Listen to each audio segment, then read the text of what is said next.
Eto dito hindi tayo pwede magkamali dito. Yung sa kanan na yan, papunta ng NLEX yan.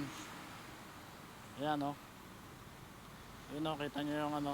Use the left lane to continue straight on 1 EDSA Hindi North. tayo pwede dyan. Ayan yung mga 5 star papunta ng Bataan yan o. Yun yung mga malalaking motor. Pwede. Pero maliit yun o. In 100 meters, Ba't nandun sila? use the left lane to continue straight on 1 EDSA North. Ba't pumasok dun yung maliit na motor?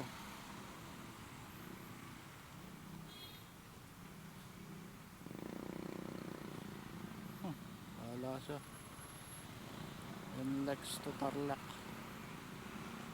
Traffic dito. Ba't dito mo ako pinadaan, ways? Ano yun? Loko ka, ways ah.